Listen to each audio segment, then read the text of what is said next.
সকাল সকাল ঠাকুর নমস্কার করেই বেরিয়ে পড়েছিলাম আমরা। রুষা আর রুষার বাবা তাড়াতাড়ি যাচ্ছিল, আর আমিও ওদের পেছন পেছন কুতুকে নিয়ে ছুটছিলাম, কারণ নাকি দেরি হয়ে গেছে। তারপরে পটাশ করে উঠে পড়লাম টোটোয়।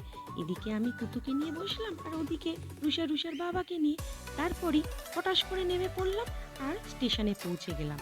আর আমার বরই জানে টিকিট কাটতে কাটতে ওপরের দিকে কি হাঁ করে দেখছিল, আর আমি আর রুষা কুতু এদিকে বসে অপেক্ষা করছিলাম কখন ট্রেনে উঠবো। তারপরে টিকিট কেটে আমরা ট্রেনে উঠে পড়লাম আর ঠপাস করে বসে পড়লাম। তারপরই ট্রেন ছাড়তে শুরু করে দিল, কু ছিকচিক চিচিক করে। আর রুষা আর ওর বাবা বসেছিল, ভীষণ মজা লাগছিল। তারপরে রুষার বাবার পেয়ে গেল খিদে। খাদক মানুষ, বুঝতেই পারছো। খেতে আরম্ভ করলো আর বাইরেটা উপভোগ করতে লাগলো। আমারও ভীষণ ভালো লাগছিল বাইরেটা দেখে। আর দেখো, চারিদিকে শুধু সবুজ আর সবুজ। তারপরই ঝিকঝিক করতে করতে আমরা পৌঁছে গেলাম আমাদের গন্তব্যে।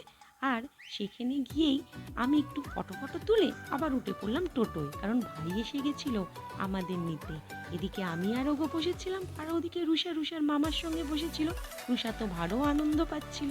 আর এইদিকে চারিদিকে দেখো, শুধু সবুজ আর সবুজ, আর সুন্দর সুন্দর জঙ্গল, ভীষণ ভালো লাগছিল।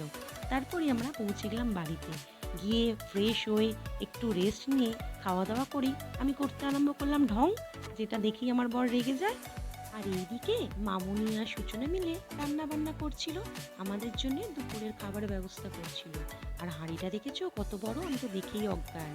আর এদিকে আমার উষারানী, সে তো ছাগলটাকে নিয়ে পড়েছিল, ছাগলটার জীবন অতিষ্ঠ করে দিচ্ছিল। এমন করছিল মনে হচ্ছিল ছাগলটাকে ও ব্যাগে ভরে বাড়িতে নিয়ে আসবে। যাই হোক, তারপর খাওয়া দাওয়া করে আমরা করলাম দুপুরে বিশ্রাম। তারপরই একটু বিকেল বিকেল হতেই সূচনা বলল চলো ঘুরতে যাই, বলে আমরা বেরিয়ে পড়লাম ভ্রমণে। আর দুজনে মিলে গল্প করছি আর হাসাহাসি করছি। হ্যাঁ, এই করতে করতেই পৌঁছে গেলাম একটা বোনের বাড়িতে। সেখানে গিয়ে একটু ওর সঙ্গে বসলাম, কথা বললাম। আর ওদের বাড়িতে দেখো দোলনা, কি সুন্দর না? আমারও ভীষণ ভালো লেগেছে দোলনাটা। তারপর ওর সঙ্গে একটু আড্ডা মেরে আবার চলে এলাম বাড়িতে। সেই সূচনা গরম গরম পকোড়া ভাজতে আরম্ভ করেছিল। আর ওইদিকে আমার বর দেখো চার পকোড়া হেব্বি খাচ্ছিল। আমরাও খাচ্ছিলাম, অশোক একা খাচ্ছিল না। তারপরে রাতের আইটেম হচ্ছিল ফ্রাইড রাইস আর চিলি চিকেন, যা খেতে দারুণ হয়েছিল। তারপরে খাওয়া দাওয়া করে ঘুমিয়ে পড়লাম, কারণ সকাল সকাল আবার বেরিয়ে পড়েছিলাম। আর যখন ঘুম থেকে উঠেছিলাম, চারিদিকটা শুধু অন্ধকার আর অন্ধকার।